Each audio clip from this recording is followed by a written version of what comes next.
व्यास जी ने कहा कि हम सुखदेव जी को प्रणाम करते हैं।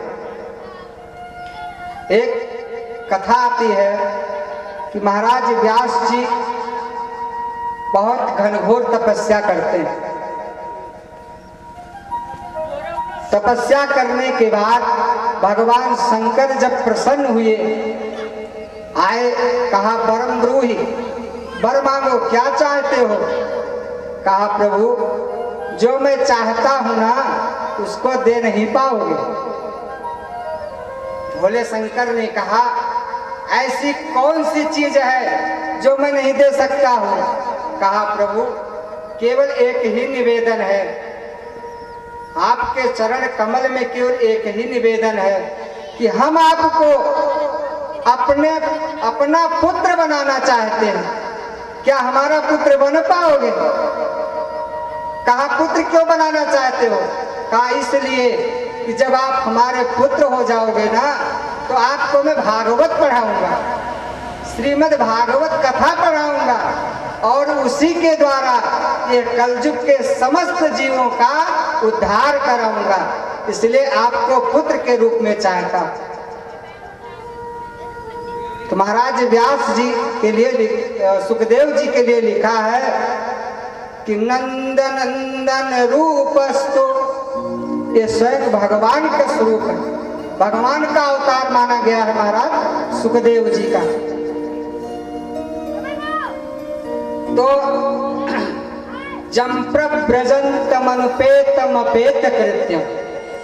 अब महाराज शंकर जी ने तो कह दिया कि ठीक है, इतनी घनघोर तपस्या किए हो तो वरदान तो भाई देने पड़ेगा, ठीक है मैं आपका पुत्र जरूर बनूंगा। अब महाराज सुखदेव जी के रूप में व्यास जी के, देखो सुखदेव जी के जन्म की कथा तो कल होगी, ये तो केवल प्रणाम करने के लिए उनका बता रहे हैं और उनके जन्म की कथा कल आप लोग सुनेंगे। अब महाराज सुखदेव जी एक नहीं 12 वर्ष तक अपने माता के गर्भ में थे, पेट में थे 12 वर्ष तक। अब बाहर आइए न करो, भगवान ने कहा अरे भैया अब चलो बाहर चलो ना, लेकिन अंदर से ही महाराज कहते हैं कि बाहर मैं नहीं जाऊंगा। कहा क्यों नहीं जाओगे? कहा बाहर जैसे जाऊंगा विष्णुर माया भगवती जजा सम्मोहितम जगत। कहा आपकी जो ये माया है ना, जिसने पूरे संसार को मोहित कर दिया है, वो तुरंत हमको भी लपट जाएगी, हम भी माया में पड़ जाएंगे। ममो माया संभव परिवार, ममो माया संभव संसार, जीव चराचर विविध प्रकार, जीव चराचर विविध प्रकार,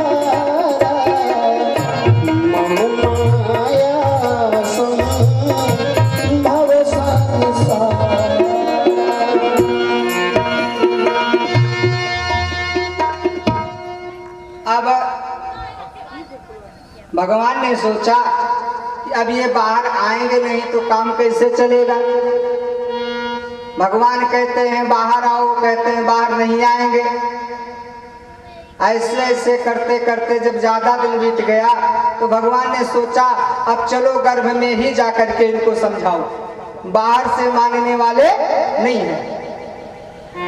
भागवत में लिखा है अंगुष्ठ मात्र शरीर, अंगूठे के बराबर शरीर लेकर के और माता के गर्भ में जाते हैं और महाराज सुखदेव जी को समझाते हैं।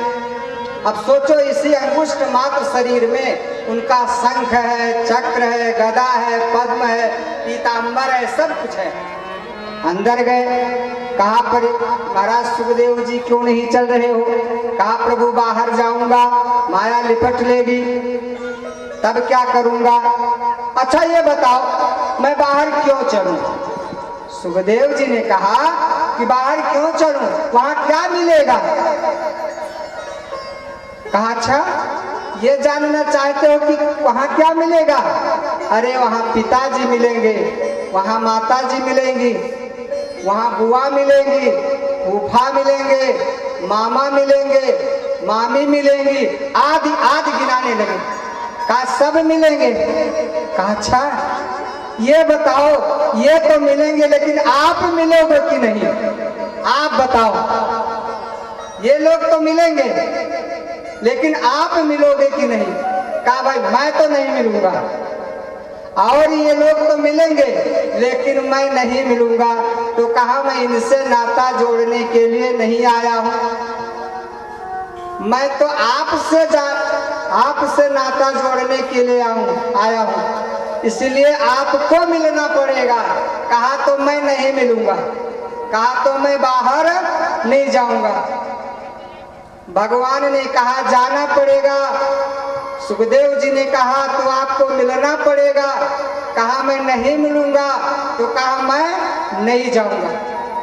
यही करते करते करते करते 12 वर्ष बीत गया। महाराज सुखदेव जी ने कहा अच्छा एक काम करो प्रभु। कहा बताओ क्या। कहा क्षण भर के लिए ये पूरे संसार को माया मोह से रहित कर दीजिए, और जब माया मोह से रहित हो जाएगा उसी में हम अपना जन्म ले लेंगे। कहा तुम बड़े चतुर हो।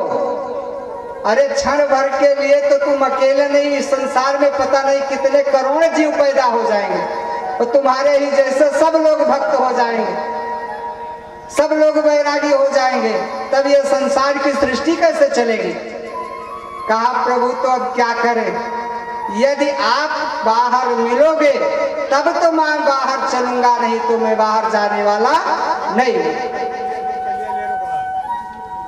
भगवान ने कहा अच्छा ठीक है नहीं मानते हो तो चलो मैं एक वचन देता हूं। कहा कैसा वचन। कहा मैं ये प्रण करता हूं कि बाहर चलो और आपको मैं आपका उद्धार कर लूंगा, आपको अपने धाम को बुला लूंगा। ये माया कुछ नहीं कर पाएगी, और आपके द्वारा ये कलयुग के समस्त जीवों का उद्धार होगा। कहा ये कैसे। कहा अरे चलो आपके पिताजी आपको भागवत कथा सुनाएंगे, भागवत पढ़ाएंगे, और पढ़ करके आपको प्रवचन करवाएंगे। आपके प्रवचन से समस्त जीवों का कल्याण होगा, इसलिए अब बाहर चलो। देखो गर्भ में भगवान समस्त जीवों को दर्शन देते हैं।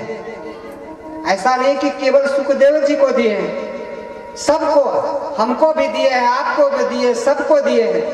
प्रत्यक्ष उदाहरण है कि आप लोगों के हाथ में शंख चक्र का निशान अभी भी बना है। चाहे छोटा भी कोई बालक हो या चाहे जितना बूढ़ा हो, सबके हाथ में शंख चक्र का निशान है। ये क्या है। ये प्रत्यक्ष उदाहरण है कि गर्भ में प्रभु हमको मिले थे। लेकिन उस समय तो याद था यह जीव जब भगवान के पास रहता है महाराज कितना निर्मल होता है। जैसे बरसात का जल है ना, बरसात का जल जब आकाश से टपकता है तो किसी पात्र में लेकर के ले लो तो देखो कितना पवित्र रहता है, कितना शुचि रहता है, कितना निर्मल रहता है। लेकिन वही जल जब इस संसार में गिरता है, धूल धूलित हो जाता है, तब क्या होता है। भूमि परत धार पानी जम जे